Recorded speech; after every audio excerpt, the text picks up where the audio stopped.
नाज़रीन, माहिरीन कह रहे हैं कि इन गर्मियों में रात के वक्त जब आप गहरी नींद सो रहे होंगे तो आसमान से एक दहकती हुई गर्म हवा अचानक से जमीन पर गिरेगी और ये इतनी सख्त गर्म हवा होगी कि आपका कमरा तंदूर बन जाएगा। नाज़रीन, इस सूरत हाल को हीट ब्रस्ट कहा जा रहा है। ये हीट ब्रस्ट क्या है, क्यों पैदा हो रही है और ये पहले क्यों नहीं थी, इस साल ऐसा क्यों हो रहा है? क्या किसी टेक्नोलॉजी के जरिए मौसम के साथ ये छेड़खानी की गई है या फिर एक नेचुरल प्रोसेस है? पाकिस्तान के कौन कौन से शहर मुतासिर होने का खदशा है और इससे बचना कैसे है? तो नाज़रीन, पाकिस्तान के मुख्तलिफ शहरों में लोग इस वक्त एक ऐसी पुरस्कार मौसमियाती क़यामत का सामना कर रहे हैं जिसका नाम सुनकर बड़े बड़े साइंसदानों के पसीने छूट रहे हैं। इसे कहते हैं हीट ब्रस्ट। एक ऐसा वाकया जहां दर्जा हरारत मिनटों में 10 से 15 डिग्री छलांग मारकर ऊपर चला जाएगा। ये कोई फर्जी कहानी नहीं है, ये वो हकीकत है जिसने पाकिस्तान को इस वक्त दुनिया के खतरनाक तरीन रेड जोन में ला खड़ा किया है।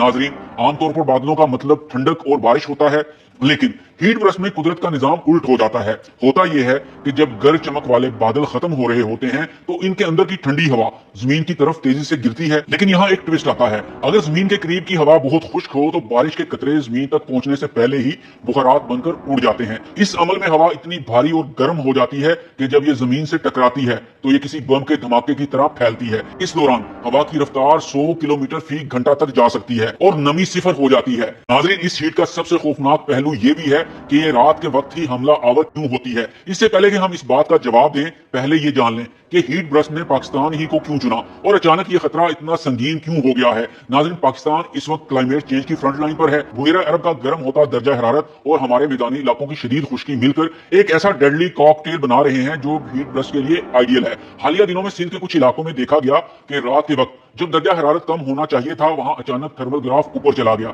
ये सिर्फ गर्मी नहीं है, ये एक माशी और दिफाई खतरा भी है। हमारी ज़राअत, हमारे लाइफस्टाइल और हत्ता कि हमारा पावर ग्रिड इस अचानक आने वाले थर्मल शॉक को बर्दाश्त करने के काबिल नहीं है। दिन में तो हम अलर्ट होते हैं, लेकिन हीट ब्रस्ट की फितरत ये है कि ये अक्सर शाम या रात के पिछले पहर हमला करता है जब इंसानी जिस्म आराम की हालत में होता है। उस वक्त दर्जा हरारत का यह अचानक इजाफा थर्मल शॉक पैदा करता है। ये दिल के दौरे और हीट स्ट्रोक का सबब भी बन सकता है। गर्म हवाएं फसलों को सेकंडों में मम्मीफाई कर देती हैं। नाज़रीन, ये वक्त डरने का नहीं है बल्कि तैयार होने का है। क्लाइमेट चेंज अब किताबों की बातें नहीं रही, ये हमारी दहलीज पर दस्तक दे रही हैं। पाकिस्तान को इस वक्त नेशनल लेवल पर अर्ली वार्निंग सिस्टम की जरूरत है जो इन नायाब लेकिन तबाहकुन वाकयात की पेशगोई कर सके। नाज़रीन, रात के वक्त हीट ब्रस्ट की सूरत में सबसे पहली और अहम बात घबराने की बजाय फौरी रद्द अमल देना है। चूंकि दर्जा हरारत चंद मिनटों में 10 से 15 डिग्री तक बढ़ सकता है, इसलिए जैसे ही आपको गैर मामूली गर्म हवा और हब्स का एहसास हो फौरन ठंडे पानी से गुसल करें या गीले कपड़े से जिस्म को ठंडा करें ताकि थर्मल शॉक से बचा जा सके। एसी या एयर कूलर का इस्तेमाल बढ़ा दें, लेकिन याद रखें एयर कूलर में पानी का होना लाजमी है वरना वो मजीद खुश्क हवा फेंकेगा।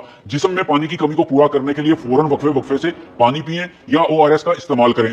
चाहे आपको प्यास ना भी लगी हो तब भी ये काम करें, क्योंकि एक गर्म हवा सेकंड्स में जिस्म की नमी चूस लेती है। अगर सांस लेने में दुश्वारी या सर चकराने लगे तो फौरी तौर पर फर्श पर लेट जाएं जहां हवा निस्बतन ठंडी होती है और तिबी इमदाद का इंतजार करें। नाज़रीन, अगर आपको अपने इलाके में रात के वक्त अचानक गैर मामूली गर्म हवा और आंधी महसूस हो तो इसे मामूली ना समझें। फौरी तौर पर पानी का इस्तेमाल बढ़ाएं और जितना हो सके अपने प्यारों को इस हीट ब्रस्ट के बारे में आगाह करें। नाज़रीन, आपको क्या लगता है, क्या हम मौसमियाती तब्दीलियों का मुकाबला करने के लिए तैयार हैं? कमेंट्स में अपनी राय जरूर दें और इस वीडियो को शेयर भी करें।